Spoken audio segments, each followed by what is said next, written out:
I will not stop fighting for the well-being of the Great Lakes until I'm dead in the ground. And I hope that by the time that I am dead in the ground, I will not be next to your leaking pipeline. There are strong emotional opinions, both for and against the Line 5 pipeline relocation project. Tonight, we hear from the public. Good evening. I'm Darren Danielson, and we are glad to have you with us. The years-long legal battle over Enbridge Energy's Line 5 pipeline continues, and our Sabrina Ullman has been closely following this issue and is here now, starting us off with the latest. Sabrina? Darren, in 2019, the Bad River Band of Lake Superior, Chippewa filed a lawsuit to remove Enbridge's Line 5 pipeline from reservation land. A judge gave Enbridge until 2026 to make that happen, so the company came up with a reroute plan that was approved by the Wisconsin DNR. The final environmental impact statement was released last September. In December, several groups filed a petition to demand contested case hearings. The first of those was on Tuesday, with a focus on testimony from the public.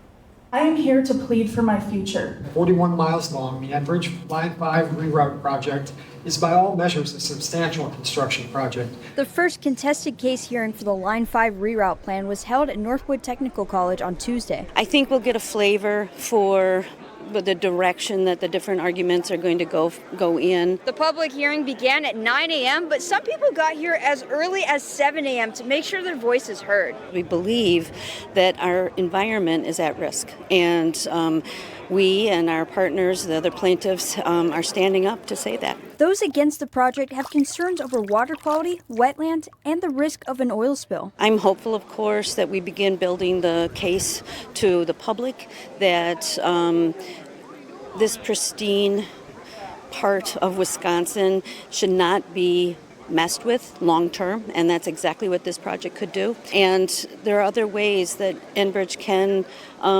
make money and create jobs, and this is not the best way. Dozens of green shirts at the hearing showed support for Line 5 for one of two reasons. For energy, I am here to tell you that I am supportive of the reroute because I strongly feel that the hundreds of consumer-made products are derived from crude oil, would be in jeopardy if the permits are not granted. or for the jobs that the project creates. We've got over 50 members in Local 1091 that live in the immediate area. We want to get them to work, to provide them with wages, living wages, health benefits, and pensions. We know that Line 5 needs to be rebuilt. It had a 50-year lifespan projected. It's over 72 years now. But at this moment in time, Enbridge could do jobs building and sustainability building a whole different way. The hearing began with opening statements. Currently, the Line 5 pipeline goes through the reservation, and there is a federal district court order holding, in part, that Enbridge is operating that pipeline in trespass.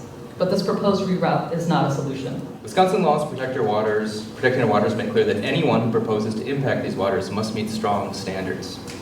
And any plan purporting to show that these standards are met must be based on science and facts and evidence.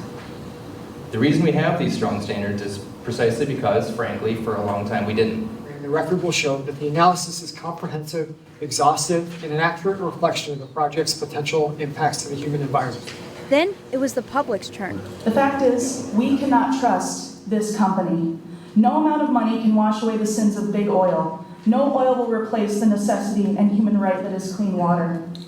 How would our society come to grips with the thought that we can no longer drive our vehicles because there is no fuel to be had, or groceries, or things that we take for granted? That is why we need this company to do their job producing and transporting oil. 46 people provided sworn testimony. A reroute is dangerous and unnecessary. Wisconsin and Michigan's coastal communities hardly benefit from Line 5, yet we will be the first to be negatively impacted from an oil spill. And the proof of that is in Enbridge's track record. While we may forget on a warm day like today, for these families, propane provides the heat that they need to survive our long, cold winters. The Line 5 project will not only provide needed jobs and energy, but it has been extensively studied and to ensure that it meets our state's environmental regulations. Now, Sabrina, this is just one of a number of upcoming hearings, right?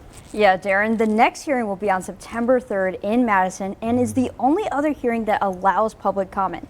Enbridge, Wisconsin DNR, the Bad River Band, and other petitioners will each have a hearing to present their case. Those full details, as well as an in-depth timeline of the history of the Line 5 pipeline, can be found on our website.